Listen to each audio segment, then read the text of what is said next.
Movie का नाम है ब्रदर्स। स्टोरी शुरू होती है मरीन कैप्टन सैम से, जो कुछ ही दिनों में अफगानिस्तान जाने वाला होता है। सैम एक परफेक्ट फैमिली मैन है, वाइफ ग्रेस और 2 छोटी बेटियां। उसका छोटा भाई टॉमी उससे बिल्कुल अलग है, जो कि अभी अभी जेल से बाहर आया है बैंक रॉबरी के केस में। फैमिली डिनर होता है, टॉमी भी वहाँ आता है, पर उसके भाई की बेटियां तुरंत बोल देती है कि उन्हें वो बिल्कुल भी पसंद नहीं है। एक निकम्मा बेटा घर पर है, जबकि दूसरा बेटा अपनी जान दांव पर लगा रहा है देश के लिए। उनके डैड हैंक का गुस्सा टॉमी पर निकलता है। वो सैम का एग्जाम्पल देता है, देखो कैसे तुम्हारा भाई देश की सेवा कर रहा है और तुम्हारी तरह कभी कोई रूल नहीं तोड़ता। बात बढ़ जाती है, फाइट होती है और हैंक गुस्से में घर छोड़कर चला जाता है। जाने से पहले टॉमी सैम को बोलता है, भाई अपना ध्यान रखना। सैम अपनी रिंग उतार देता है और ग्रेस उसे अपनी नेक में पहन लेती है।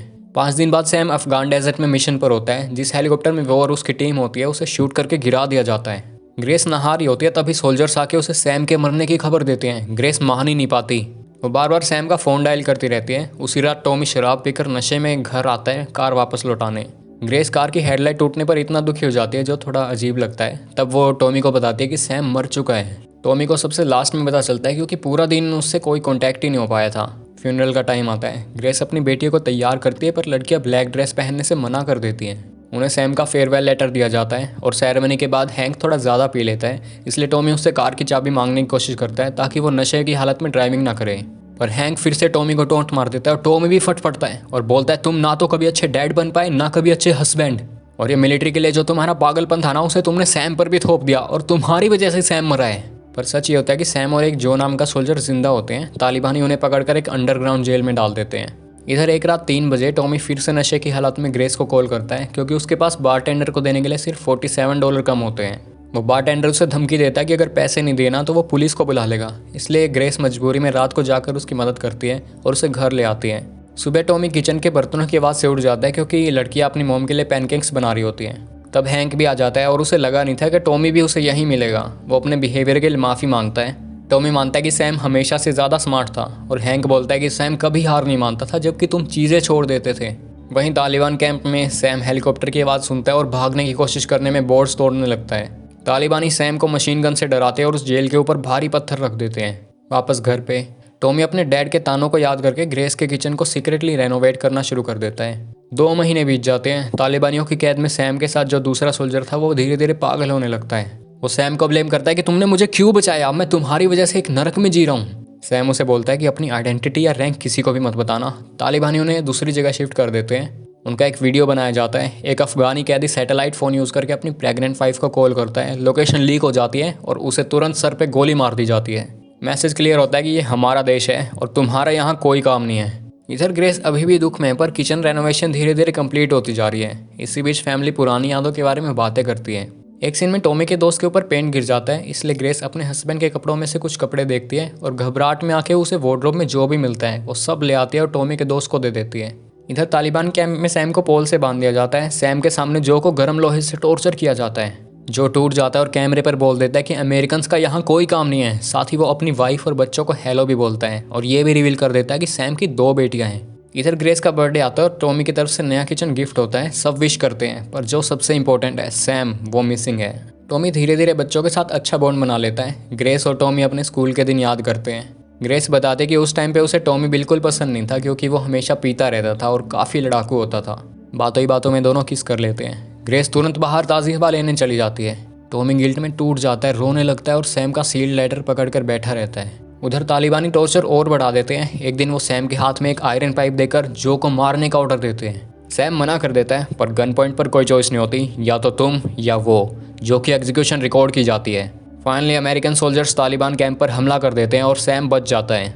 आर्मी के लोग ग्रेस को कॉल पे बताते हैं कि तुम्हारा हस्बैंड जिंदा बच गया है। एयरपोर्ट पर फैमिली दोबारा मिलती है, पर टॉमी थोड़ा खुश भी होता है और दुखी भी। घर आके लड़कियां सबसे पहले सैम को नया किचन दिखाती हैं। सैम बेड पर गिर जाता है और ग्रेस और अपनी बेटियों को जोर से हग करता है। ग्रेस उसके स्कार्स को किस करती है, पर सैम उसे बाहर जाने का इशारा कर देता है। हैंक नोटिस करता है कि सैम अब थोड़ा अजीब बिहेव कर रहा है, तो उसे भी अपना वियतनाम वॉर से वापस आना याद आ जाता है, जब वो भी अपने बच्चों से इमोशनली दूर हो गया था। स्केटिंग रिंग पर सैम अपने भाई टॉमी को थैंक यू बोलता है कि उसने उसकी फैमिली का ख्याल रखा। ये उसने बिल्कुल भी एक्सपेक्ट नहीं किया था। फिर अचानक सैम बोलता है कि ग्रेस एक अच्छी लड़की है, पर एक बात बता, क्या तुम दोनों साथ में सोए थे?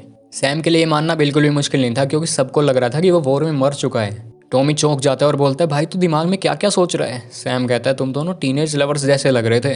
पर सैम मानने को तैयार ही नहीं होता। वो 100% श्योर होता है कि ग्रेस और टॉमी के बीच कुछ तो हुआ है। जो के मरने के बाद उस सोल्जर की फैमिली सैम से मिलने आती है। जो कि विडो रोज अपने हस्बैंड का सपना देखती है और साथ ही सैम का भी। वो सैम से नफरत करती है क्योंकि सैम जिंदा बच गया और जो नहीं। आखिर में वो सैम से माफी मांगने आती है। सैम झूठ बोल देता है कि उसे नहीं पता कि जो कैसे मरा था।